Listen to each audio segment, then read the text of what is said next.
ایک واقعہ کہ ہم آج کی دور کی بھی ہم بات کریں، ماڈرنزم کا دور ہے، ہیرو ہیروئنس کو فالو کرنے میں زیادہ عزت ہم سمجھتے ہیں، اور نقاب اوڑھنے میں، سر پر دوپٹے رکھنے میں ہمیں شرم آتی ہے، ہمیں اپنی عزت کم محسوس ہوتی ہوئی نظر آتی ہے۔ لیکن آئیے پردے کی عظمت اور پردے کی عزت کیا ہے، اور عورت اس عمل کے ذریعے کتنوں کو انسپائر کر کے کتنوں کو اسلام کی دعوت دیتی ہے، اس کا واقعہ میں آپ کو سناتی ہوں۔ یہ ایک عورت مکمل پردے میں ڈھکی ہوئی، نقاب اوڑھی ہوئی، ہاتھوں میں دستانے، پیروں میں جو ہے جرابے ہیں، پوری سر سے پاؤں تک مکمل نقاب اوڑھے ہوئے۔ اب یہ عورت کہیں فورن کنٹری میں ہے، باہر کے ملک میں ہے، اس ایئرپورٹ پر پہنچی، ایئرپورٹ پر چیکنگ وغیرہ ہوئی۔ جب چیکنگ کے لیے نقاب اٹھانے کا کہا گیا تو اس نے منع کر دیا، سامنے جینٹس آفیسر تھا، کہا کہ میں اپنا پردہ نہیں توڑ سکتی۔ لیڈیز آفیسر بھی ہوتی ہے، لیڈیز کو بلایا، لیڈی آفیسر کو بلایا گیا، وہ اسے کیبن میں لے گئے اور وہاں اس کی جو چیکنگ کرنی تھی وہ کر لی سارا کچھ۔ فلائٹ میں ابھی ٹائم تھا، جو ٹائمنگ تھا وہ اس سے کچھ ڈیلے ہو گیا، ان کے پاس وقت تھا۔ یہ پردے دار خاتون بھی وہیں بیٹھی ہے، اور وہ جو لیڈی آفیسر ہے جو مسلمان نہیں ہے، جو کرسچن ہے، جو ہے مکمل طور سے میک اپ، مکمل طور سے بے حیائی کا لباس پہنے ہوئے، شارٹس پہنے ہوئے ہیں، اسکرٹ پہنی ہوئی ہے، بال کھلے ہوئے ہیں، اور جو ہے جسم کا کچھ حصے پر ہی کپڑا لگا ہوا ہے، باقی سارا جسم جو ہے وہ کھلا ہوا۔ دو عورتیں بیٹھی ہوئی، ایک اسلام کی نمائندگی کر رہی ہے اور ایک بے حیائی کی نمائندگی کر رہی ہے۔ جب خالی بیٹھے ہیں تو بات کری لی جاتی ہے۔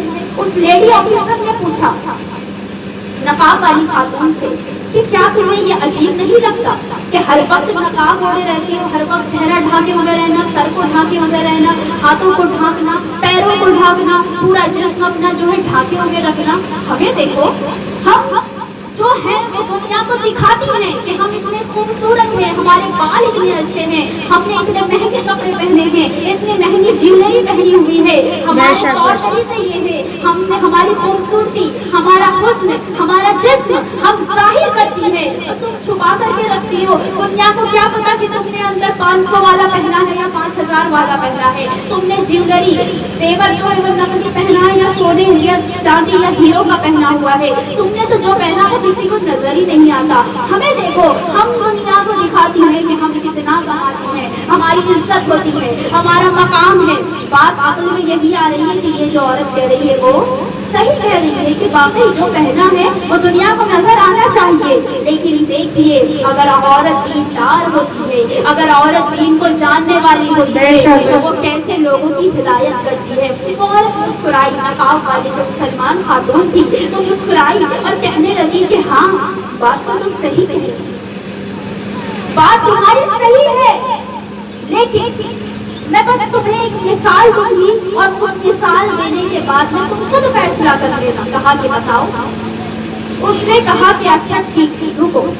اب اس نے اپنا بیگ کھولا، بیگ میں سے ایک چاکلیٹ نکالی، ٹافی نکالی، اس ٹافی کے ریپر کو کھولا اور جو اندر گولی تھی کھانے کی اس کو نیچے پھینک دیا۔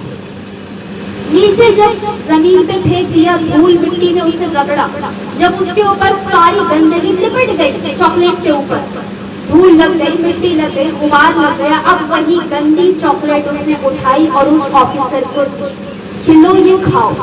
اسے بڑا غصہ آیا کہ بھئی یہ کیا بدتمیزی ہے، تم میرے سامنے چاکلیٹ کو کھول کر اسے نیچے زمین میں گندا کیا اور اس کے بعد مجھ سے کہہ رہی ہو کہ میں اسے کھا لوں۔ میں تو یہ نہیں کھا سکتی، یہ کیا بدتمیزی ہے، اسے تو کوئی بھی نہیں کھا سکتا، جو بھی تھوڑی سی بھی عقل رکھتا ہوگا وہ اسے نہیں کھا سکتا، کوئی پاگل ہی ہوگا کہ جو اس گندی چاکلیٹ کو کھائے۔ اس نے کہا اچھا ٹھیک ہے، دوسری چاکلیٹ کو انریپ کیا، کھولا اور صحیح سلامت صاف ستھری اس کو دے دی، وہ اس نے کھا لی۔ کہا کہ اچھا ٹھیک ہے، کھا لی۔ کھانے کے بعد پوچھا کہ یہ والی گندی والی کیوں نہیں کھائی اور صاف ستھری والی کیوں کھائی؟ کہا کہ بھائی یہی طور طریقے ہیں، یہی فطرت ہے، انسان کا مزاج یہی ہے کہ وہ گندی چیز کو نہیں کھاتا، میلی چیز کو نہیں کھاتا، تو صاف ستھری چیزیں اسے کھاتا ہے۔ اس کی है, कहा कि बस यही बात है। अगर यही बात तुम समझ लो तो तुम्हारे सवालों का जवाब मिल जाएगा। हम जो नकाब में लिपटी उठी हैं, हमने जो खुद को ढांप रखा है, तो हम ये सही सलामत साफ सुथरी वाली चॉकलेट की तरह हैं कि किसी की गंदी नजर हम पर नहीं पड़ती, हम पर नहीं पड़ती, किसी के कोई गंदे ख्यालात के मरकज हम नहीं बनते। हम वापरता होते हैं, हम खूबसूरत हैं, हम कैसे हैं, हमने क्या पहना, हमने क्या ओढ़ा, हम कैसे किस अंदाज में हैं, किसी गैर मर्द की कोई निगाह हम पर नहीं पड़ती। साफ सुथरे सही सलामत अच्छे होते हैं, हमारा हुस्न भी बरकरार होता है। और ये जिसकी अमानत है, ये चॉकलेट रैपर में लिपटी हुई शौहर के पास पहुंच जाती है, साफ सुथरी सही सलामत, बगैर किसी की गंदी निगाह पड़े हुए।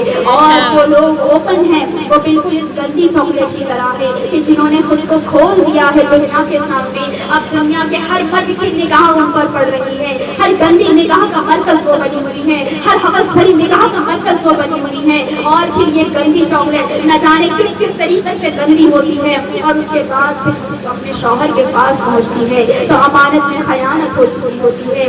इस्लाम वो मजहब है जो औरत को इतनी इज्जत देता है कि उसकी खूबसूरती की हिफाजत करता है, उसकी इज्जत की हिफाजत करता है और जिसकी अमानत है उस तक बिल्कुल सही सलामत पहुंचाने का हुक्म देता है। तो यही चीजें हैं कि अगर हम जानने वाले होंगे तो हम उन लोगों की तबलीग करते हैं। अब जब उसने ये बात सुनी तो उसकी बात समझ में आ गई और फौरन ही कहा कि हाँ वाकई ये चीज तो हमने कभी सोची ही नहीं, कितना अच्छा मसला है। यानी हम बेवकूफ हैं कि हम खुद को गंदा कर रहे हैं, हम खुद को मैला कर रहे हैं, अपनी जो है अपने जिस्म को दूसरों के सामने पेश करके। और तुम अपने आप को बचाए हुए हो, तुम अपने आप को सेव किए हुए हो, यानी तुम जो है वो फायदे के सौदे में हो, घाटे के सौदे में तो हम हैं। फौरन इस्लाम को बोल कर ऐसे मजहब पर जो इस्लाम जो है औरतों को ऐसी इज्जत देता है, जो औरतों को इतना ऊंचा मकाम देता है और उस ऑफिसर ने जो है इस्लाम को विरोध कर दिया। तो सोचे इस बात कि जो हमारी पहचान है वो दूसरों की हिदायत का जरिया बन सकती है अगर हम अपने आप को दुरुस्त करते हैं। लेकिन अफसोस तो तब होता है कि जब हमारी ही बच्चियां सरों पर दुपट्टे रखने को आग समझती हैं, जिनकी हमारी ही लड़कियों के सरों पर दुपट्टे नजर नहीं आते, नकाब से उन्हें नफरत हुआ करती है, वो उससे दूर रहा करती हैं। और जो है अगर सरों पर दुपट्टे और नकाब हम ओढ़ती भी हैं औरतें हमारे माशरे की, तो जब शादी ब्याह की बात आ जाए, जब कोई मंगनी का फंक्शन हो, जब कोई शादी का फंक्शन हो, तो वो जो बड़े नकाबों में नजर आया करती हैं, वो जिनके सरों से कभी दुपट्टे नहीं उतरा करते, शादी के मौके पर जो है उनके भी दुपट्टे गायब होते हुए नजर आते हैं, उनके भी बाल खुले हुए नजर आते हैं। तो खुदारा इस रविश को छोड़ दीजिए, इस रविश को छोड़ दीजिए। क्या हम इस्लाम का मजाक उड़ाते हैं कि जब हमारी मर्जी होगी हम तब तुझे पहनेंगे और जब हमारा दिल करेगा तब हम तुझे छोड़ देंगे? एक बार इस चीज को पकड़ लीजिए तो फिर चाहे शादी में हो या चाहे 5 स्टार होटल में क्यों ना चले जाए, अपनी इज्जत और अपना मकाम हमेशा समझ करके संभाल करके लेकर के चलिए। अपनी बच्चियों को तरबियत दीजिए कि सरों से दुपट्टे तुम्हारे उतरने नहीं चाहिए, चाहे तुम किसी भी महफिल में चले जाओ, तुम्हारी जो है इज्जत और तुम्हारा मर्तबा उनको सब समझाएं और उन्हें तरबियत करें। जहाँ उनसे गलती होती हुई नजर आए वहाँ उनकी तालीम दें, उनकी सही तरबियत करें, उन्हें दीनी मालूमात दें। तो जो है ये बच्चियाँ अपनी इज्जत को संभालती हुए नजर आएंगी, अपनी भी इज्जत संभालेंगी, खानदान की भी इज्जत को संभालती हुए नजर आएंगी। हम इन बातों पर गौर नहीं करते। माँ के सामने, चाची फूफी दादी सबके सामने हमारी बेटियां वो खुलेआम जो है बालों को खुला करके दुपट्टा साइड पर डला हुआ बाजारों में और शादी के फंक्शन में घूमती हुई नजर आती है। तब किसी को एतराज नहीं होता,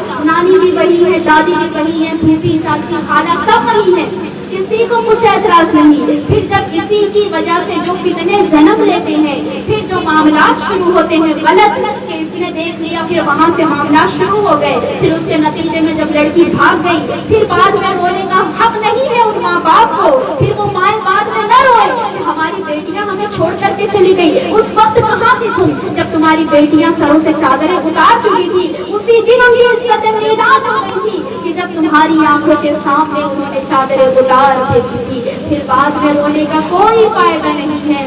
اس لیے شروع سے بچوں کی تربیت، بچیوں کی تربیت اس انداز میں کریں کہ وہ ہمیشہ اپنے آپ کو غیروں سے دور رکھیں، غیر مردوں سے دور